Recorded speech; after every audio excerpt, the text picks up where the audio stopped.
शरदिन्दुविकासिमन्दहासां स्फुरदिन्दीवरलोचनाभिरामाम् अरविन्दसमानसुन्दरास्याम् अरविन्दासनसुन्दरीमुपासे.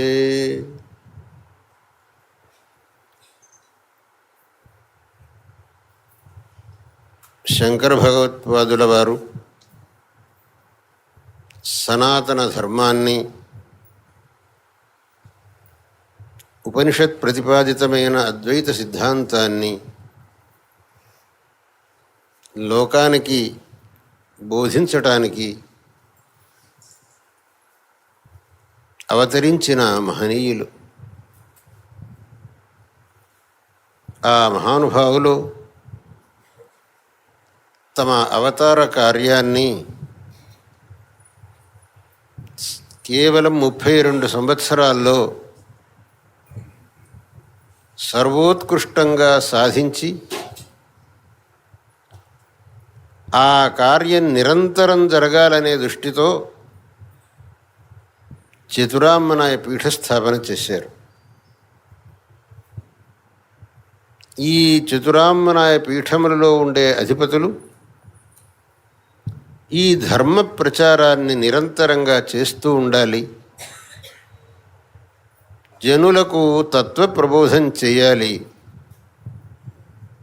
జనులు సన్మార్గగాములుగా చేయాలి అని ఆదేశించారు. వారి యొక్క ఆదేశం ప్రకారం దక్షిణామ్నాయ శారదాపీఠం శృంగేరి క్షేత్రంలో ప్రతిష్ఠించబడి, సురేశ్వరాచార్యుల వారు ఆ పీఠానికి ప్రథమాధిపతులుగా భగవత్పాదులచే నియుక్తులై, నాటి నుండి అవిచ్ఛిన్నంగా అక్కడ గురు పరంపర అనేది వస్తూ, ఆ పీఠంలో అధిపతులుగా వస్తూ ఉన్న యతివరేణ్యులు భగవత్పాదులు మహానుశాసనంలో సెలవిచ్చినట్టు స్వస్వరాష్ట్ర ప్రతిష్ఠిత్యై సంచార సువిధీయతాం అని చెప్పి దేశ సంచారం చేస్తూ జనులకు ధర్మ ప్రబోధం చేయటం అనేటటువంటిది అవిచ్ఛిన్నంగా జరుగుతూ వస్తూ ఉన్నది. భగవత్పాదుల వారు అదే మహానుశాసనంలో ఆంధ్ర ద్రవిడ కర్ణాటక కేరళాది ప్రభేదతః శృంగేర్యధీనా దేశాస్తే హ్యవాచీది గవస్థితాః అని చెప్పేసి, ఈ విశేషంగా ఈ 4 రాష్ట్రాల్లో ధర్మ ప్రచార కార్యం అనేటటువంటిది శృంగేరి శారదాపీఠం వల్ల నడవాలి అని వారు ఆదేశించిన మేరకు ఈ దేశ సంచారం అనేది జగద్గురువులు చేయటం అనేది అనాదిగా వస్తూ ఉన్నది. మా పరంపరలో 32వ వారైనటువంటి, అంటే మాకు పరాపర గురువులు, నేటికి 150 సంవత్సరాలకు పూర్వం శృంగేరి శారదాపీఠాన్ని అధిష్ఠించినటువంటి జగద్గురు శ్రీ నృసింహభారతి మహాస్వామి వారు తిరుపతి క్షేత్రానికి విచ్చేసి ఇక్కడ యథాసంప్రదాయంగా ఆ స్వామిని దర్శించినటువంటి రికార్డు చెక్కు చెదరకుండా శృంగేరి మఠంలో నేటికి ఉన్నది. వారు ఎలా వచ్చారు, ఎక్కడ వారికి స్వాగతం చేయడం జరిగింది, ఏ విధంగా వారిని స్వామి యొక్క దర్శనం చేయించారు ఇక్కడ అధికారులు, మఠం నుంచి స్వామికి ఏ విధంగా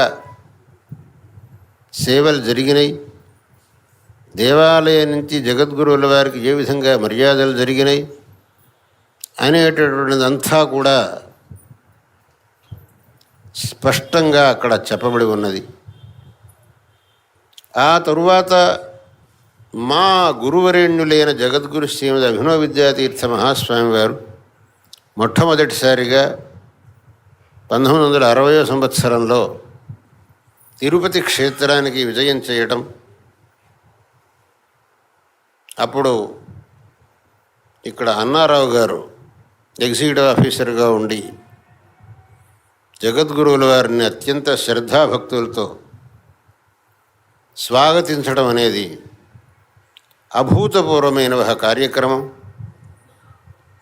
ఇక్కడ ఒక విద్వత్ సదస్సును ఏర్పాటు చేశారు జగద్గురువుల వారి అధ్యక్షతన. విద్వాంసులు రావటం, విద్వత్ సదస్సు జరగటం అనేటటువంటి కార్యక్రమాలన్నీ ఇప్పుడు జరిగాయి.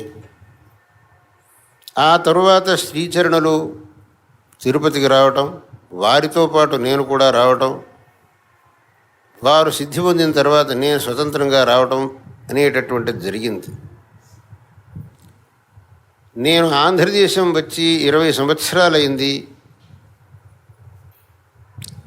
మధ్యలో రావాలనేటటువంటి సంకల్పం కలిగినప్పటికీ కూడా పరిస్థితులు అనుకూలించక రావటం సంభవించలేదు.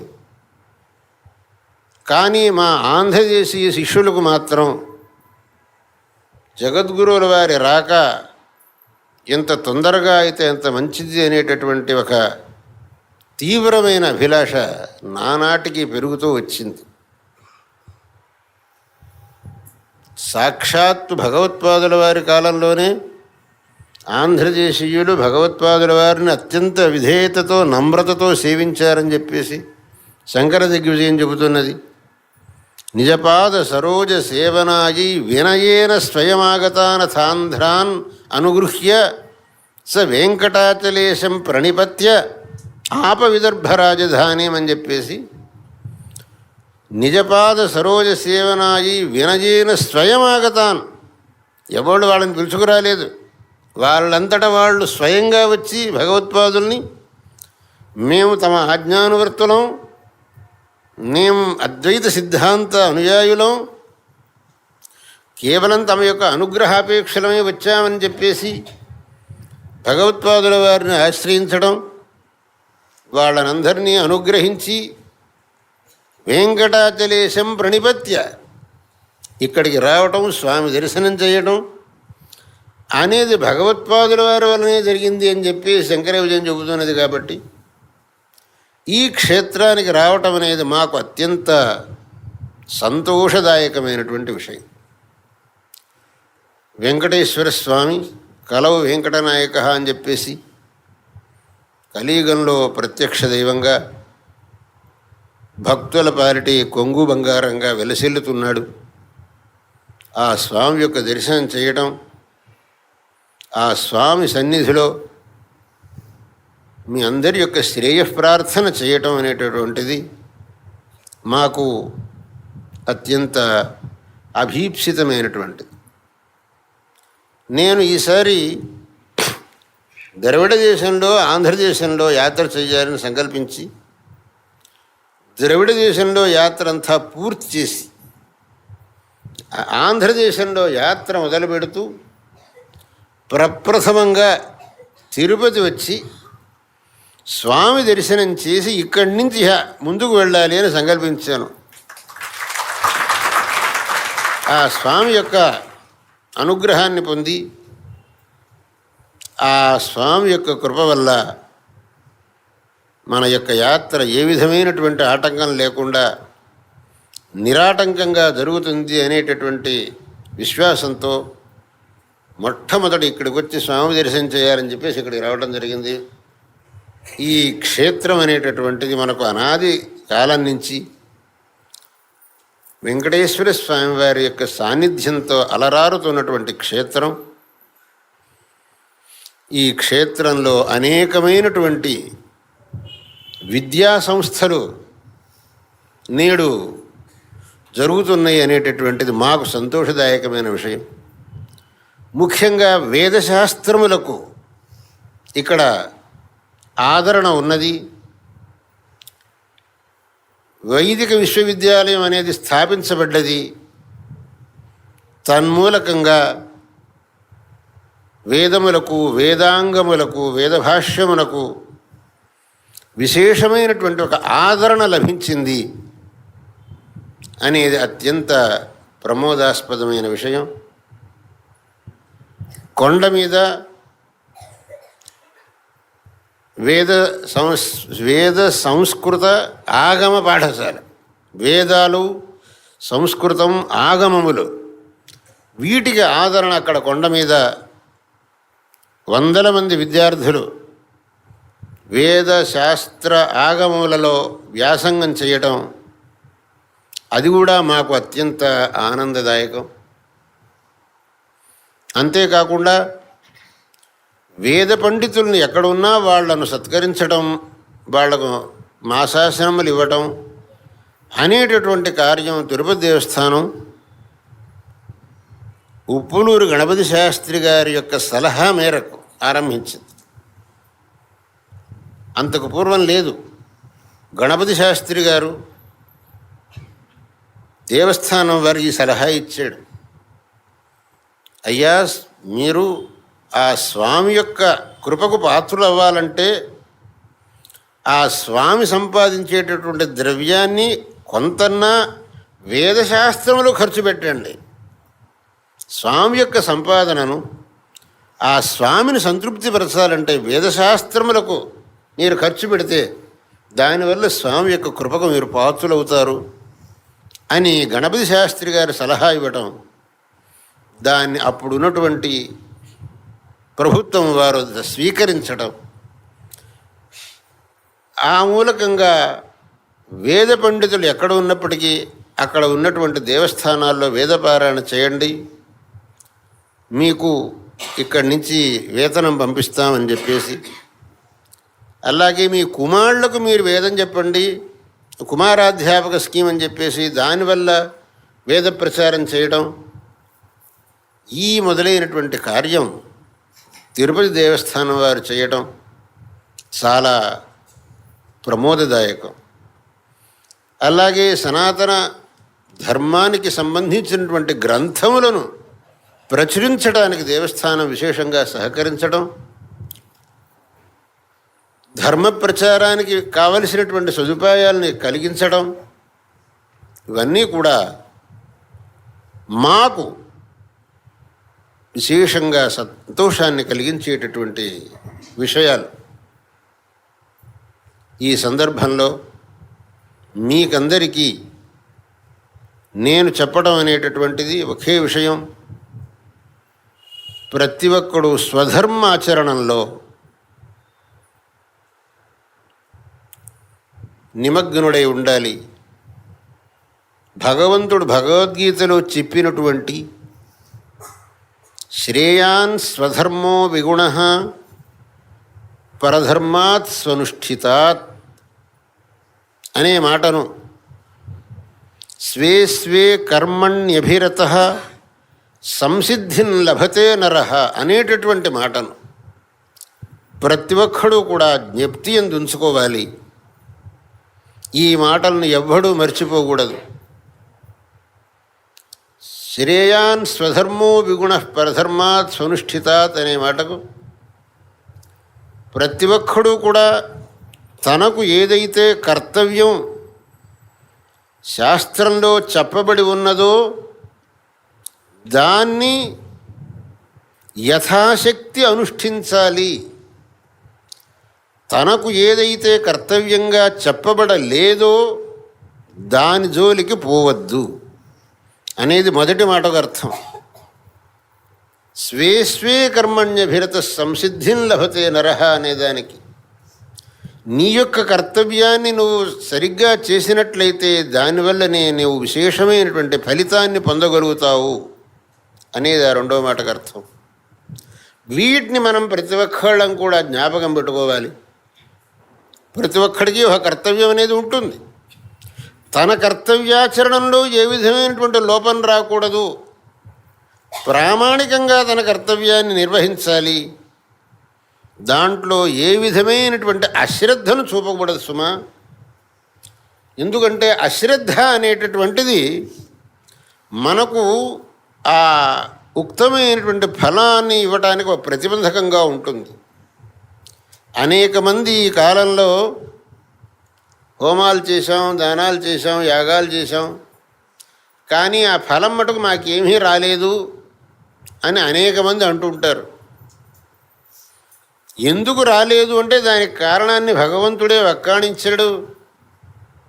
అశ్రద్ధయా హుతం దత్తం తపస్తప్తం కృతం చయత్ అసదిత్యుచ్యతే పార్థ నచ తత్ప్రేత్యనో ఇహ.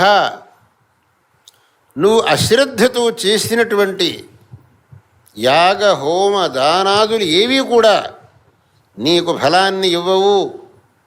అందువల్ల నీకు నేను యాగం చేశాను ఫలం రాలేదు అంటే నువ్వు శ్రద్ధతో చేయలేదు, అశ్రద్ధతో చేశావు. నేను అశ్రద్ధతో చేశానని మీరు ఎలా చెప్పగలుగుతారు? నీకు ఫలం రానందువల్లే చెబుతున్నావు. నీకు ఫలం కలిగి ఉంటే నువ్వు శ్రద్ధగా చేసి ఉండేవాడు చెప్పేవాళ్ళం. నీకు ఫలం రానందువల్లనే నువ్వు అశ్రద్ధ చేశావనే తీర్మానం అవుతున్నది. కాబట్టి మనం చేసేటటువంటి పనులు శ్రద్ధతో కూడి ఉండాలి. శ్రద్ధ అనే మాటకు అర్థం ఏమిటి అనేటువంటి దాన్ని భగవత్పాదులు వారు ఒక చోట చెప్పారు. శాస్త్రస్య గురువాక్యస్య సత్యబుద్ధ్యా అవధారణ సా శ్రద్ధా కథితా సద్భిః యయా వస్తూపలభ్యతే. శాస్త్రస్య గురువాక్యస్య సత్యబుద్ధ్యా అవధారణ సా శ్రద్ధ. శాస్త్రం చెప్పింది అనంటే ఇది నిజం, గురువుల యొక్క ఆజ్ఞ, గురువుల యొక్క వాణి వచ్చింది అనంటే అది సత్యం అనేటటువంటి సంపూర్ణమైన విశ్వాసానికి శ్రద్ధ అని పేరు. మన పరిస్థితి ఎలా ఉంది అనంటే శాస్త్రంలో చెప్పారట, అది ఎట్టయితుందో తెలియదు, చూడాలి అనే పరిస్థితిలో ఉన్నాం. ఇది శాస్త్రంలో చెప్పి ఇలాగే అవుతుంది అనేటటువంటి దృఢమైన భావన మనకు లేదు. అందువలనే మనలో శ్రద్ధ లేదు అని అర్థం. శాస్త్రం చెప్పింది అన్యథా కావడానికి వీల్లేదు. ఎందుకంటే శాస్త్రం యొక్క మహిమ అటువంటిది. అయ్యా, శాస్త్రం అనే మాటకు ముఖ్య అర్థం వేదం అని. శాస్త్ర శబ్దాన్ని ముఖ్యంగా వేదం అనే అర్థంలో వాడతాం మేము. భగవంతుడు కూడా దాంట్లోనే వాడాడు. వేదం చెప్పింది అంటే దానికి తిరుగులేదు. ఎందుకంటే అది వేదం ఈశ్వరుడు యొక్క ముఖారవిందం నుంచి వెలువడినటువంటిది. ఈశ్వరుడు సర్వజ్ఞుడు, సర్వజ్ఞుడైనటువంటి ఈశ్వరుడు యొక్క ముఖం నుంచి వచ్చినటువంటి ఒక్క మాట అది ఎన్నడూ అసత్యం కావడానికి వీల్లేదు. కాబట్టి ఆ శాస్త్రంలో చెప్పబడినటువంటి విషయం ఎన్నటికీ అది వితథం కావడానికి వీల్లేదు, మిథ్య కావడానికి వీల్లేదు. అది సర్వథా సత్యమేను. మన యొక్క శ్రద్ధాలోపం వల్ల మనకు ఫలం అనేటటువంటిది దక్కలేదు. కాబట్టి ఇంకా మనం శ్రద్ధతో ఆ కర్మానుష్ఠానం చెయ్యాలి అనేటటువంటి భావన ప్రతి ఒక్కళ్ళలో కలగాలి. ఆ శ్రద్ధ అనేటటువంటిది ప్రతి ఒక్కడికి అత్యవసరం, అత్యావశ్యకం. దక్ష ప్రజాపతి యజ్ఞం చేశాడు, కానీ ఈశ్వరుణ్ణి కించపరిచి ఆ అహంకారంతో నిరీశ్వరమైన యాగం చేస్తాను అనేటటువంటి అహంకారంతో పోయి చివరికి కేవలం సర్వనాశంలో పర్యవసన్నం అయిపోయింది ఆ యాగం. కాబట్టి ఆ శ్రద్ధ అనేటటువంటిది మనకు చాలా అవసరం. అలా శ్రద్ధతో మనం కర్మాచరణం చెయ్యాలి. దాన్నే భగవత్పాదుల వారు వేదో నిత్యమధీయతాం తదుదితం కర్మ స్వనుష్ఠీయతాం అన్నారు. సు అనే ఉపసర్గాన్ని వాడారు. ఆ ఉపసర్గాన్ని వాడటంలో వారి అభిప్రాయం శ్రద్ధతో అనుష్ఠించు, శ్రద్ధయా అనుష్ఠీయతాం అనే అర్థంలో సు అనుష్ఠీయతాం అని అన్నారు. కాబట్టి మనం అందరం కూడా మన యొక్క స్వధర్మాన్ని శ్రద్ధతో ఆచరించి ఆ శాస్త్రోక్తమైనటువంటి ఫలాన్ని మనం పొందాలి. అప్పుడే మనం కృతకృత్యులం కాగలుగుతాం. ఈ విషయాన్ని ప్రతి ఒక్కడూ కూడా దృష్టిలో పెట్టుకొని అందరూ కూడా స్వధర్మాచరణ పరులై తమ యొక్క జీవితాల్ని సార్థకం చేసుకోవాలి అనేటటువంటిదే శాస్త్రం మనకు చెబుతున్నటువంటి సందేశం, మహాత్ములు మనకిచ్చినటువంటి సందేశం. దీన్ని అందరూ కూడా చక్కగా గ్రహించి ఆ విధంగా నడుచుకుందరుగాక అని నేను ఆశిస్తూ, ఇక్కడ మీరందరూ కూడా జగద్గురువుల వారిని దర్శించడానికి, వారి యొక్క మాటలను వినటానికి, వారి ఆశీస్సులను పొందటానికి సమావేశమైనారు. అందుకు మిమ్మల్ని అందరినీ కూడా పరిపూర్ణమైన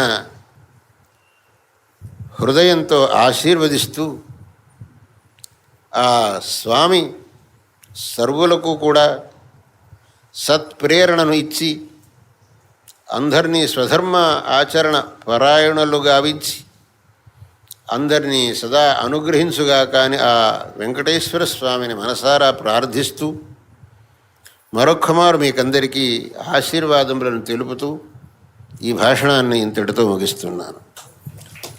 హర నమః పార్వతీపతయే హర హర మహాదేవ.